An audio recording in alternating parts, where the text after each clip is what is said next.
Hi guys, and welcome back to another Motivational Monday. Last week we spoke about accepting yourself.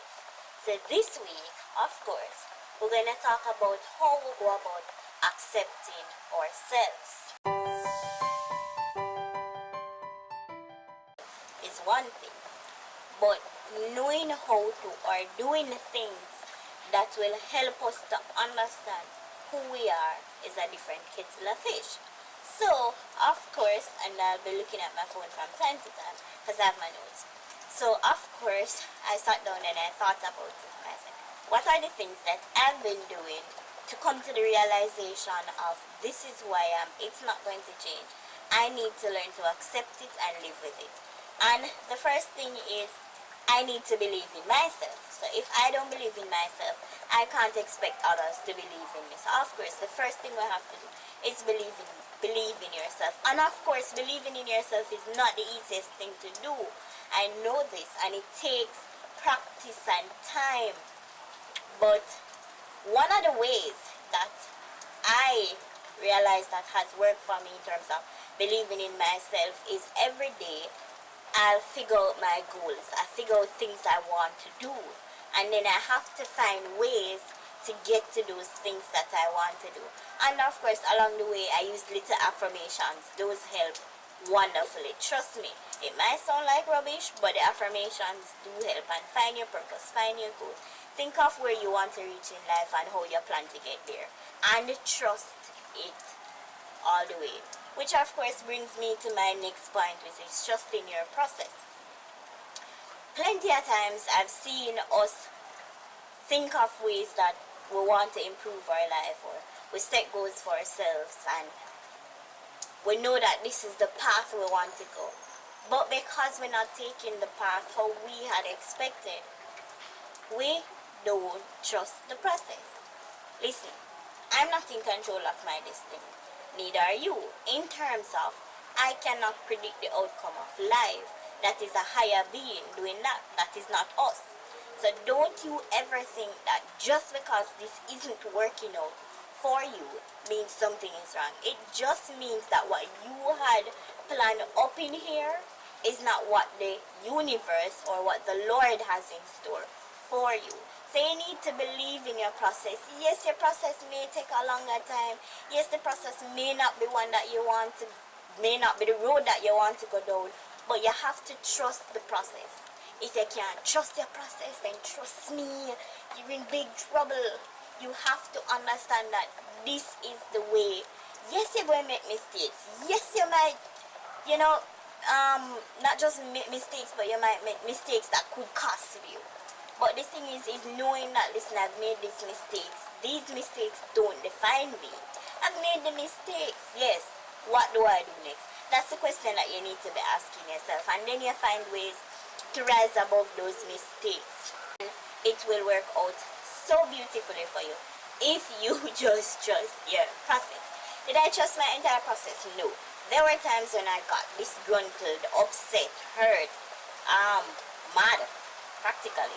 Cried just because it wasn't going the way I wanted it to go. Because this, me to just believe, say, after high school, I'm supposed to go down that road there. When I go down that road there, this is going to happen and that is going to happen. It never worked that way there. You understand? So I had to learn to trust where it is that I'm heading. Yes, I know the ultimate goal is over there, but I have to learn to understand that just because I think that opening a gate and walking through is going to get me there doesn't mean that it's going to get me there. What if something is wrong with that gate? What if the road is blocked? You understand? But in everything that you do, trust your process and believe in yourself.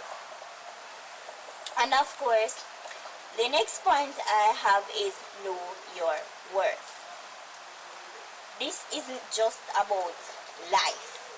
In terms of reaching goals, this is in terms of everything: relationship, friendship, and getting those accomplishments that you want. If you don't know your worth, then everything around you will crumble. The reason why I say this is Before I understood what my true worth was, I would fall for anything because I'm open, I'm gullible, and I'm not open in the right way. I'm open to anything that comes along. As long as it's something that tilts the head and put a little smile on the face, then I would have believed that it was worth it. That's not the case. So once you understand that your worth is going to be valued by those who understand it, then you'll have no problem. Those who don't understand your value or your worth won't value it. Let me explain that, because I know it might sound a little bit confusing. Let's say of a friendship.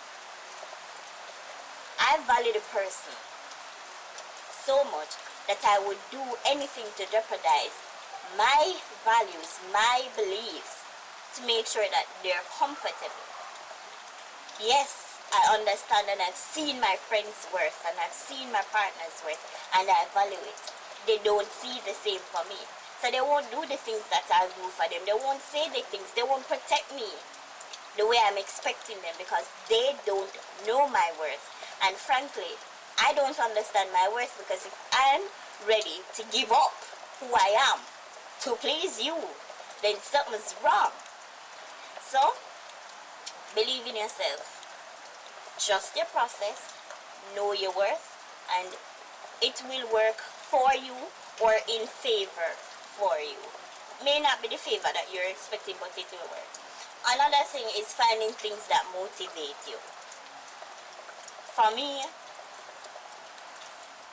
each time I've accomplished a goal, I try to set new ones.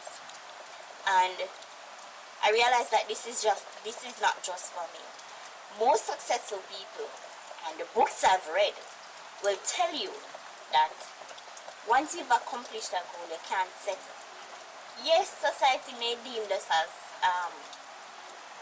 persons who want more, or who's ever wanting more. That is not the case. If you set a goal to, say for instance, acquire your bachelor's degree, and I'm using my example. Now I'm almost at the end. I've acquired the bachelor's degree. What is next? You understand me? What am I going to do next? I don't have any goals, so I don't have anywhere to go. I don't know what to do next. Well, if it is a case where you've acquired the bachelor's degree, you are now saying, alright, I need to figure out what next. You figure out what next is, alright, the master's. So the new goal now is to apply the master's. So you see, once you're completely finished with the bachelor's, all you'll be thinking about, all you'll be working towards is accomplishing the other goal, which is getting the master's. And after the master's, you might think, I need to buy a house, I need to buy a car. Those are goals. Your goals don't have to be anything drastic or out there. A goal can be a day-to-day. A goal can be, I'm going to tell myself something nice every day.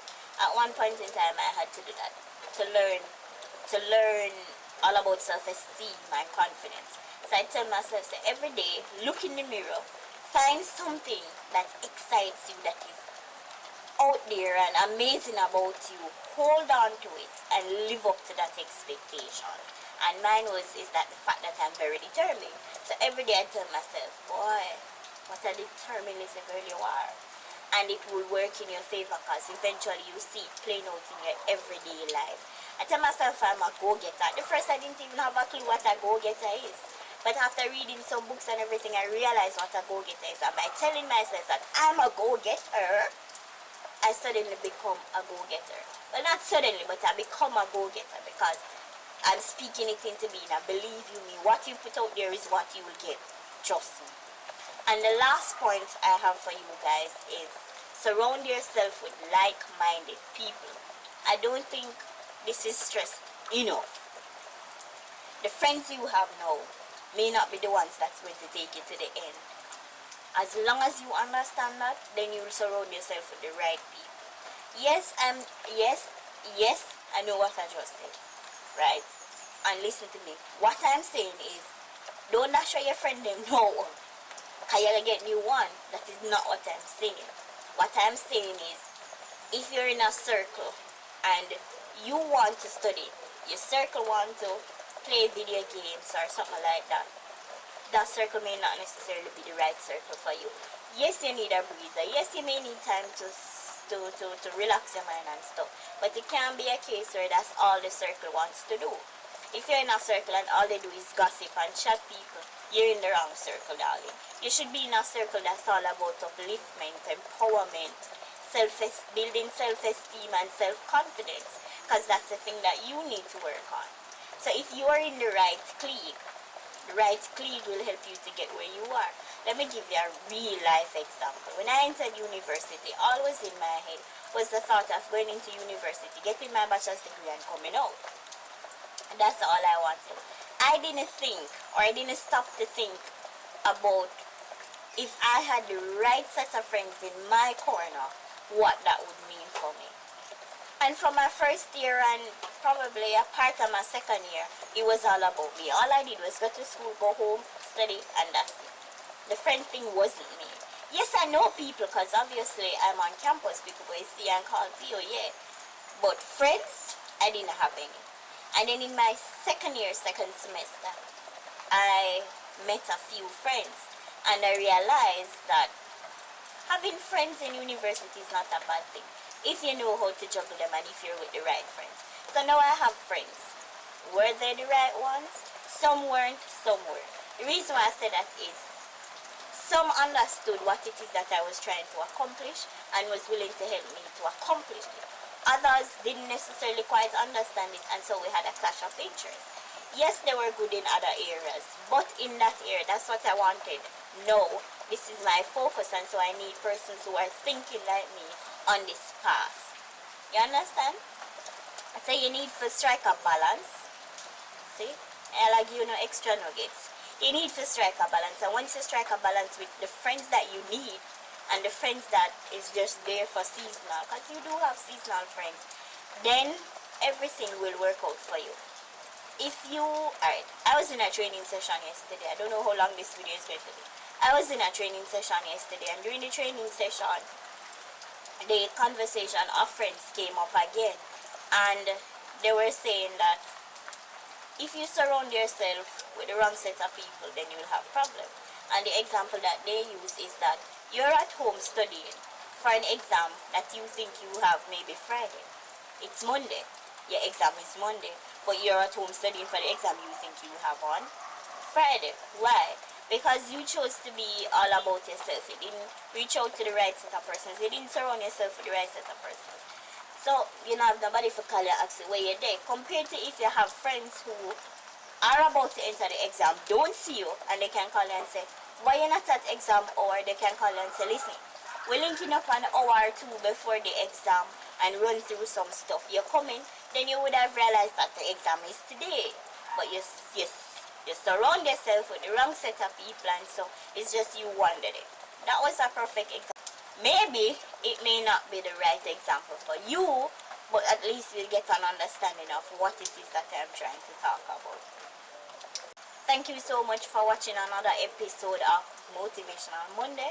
I hope this was beneficial to you or to somebody you know. Don't forget to like, subscribe, and share. And I'll see you next week on another episode of Motivational Monday.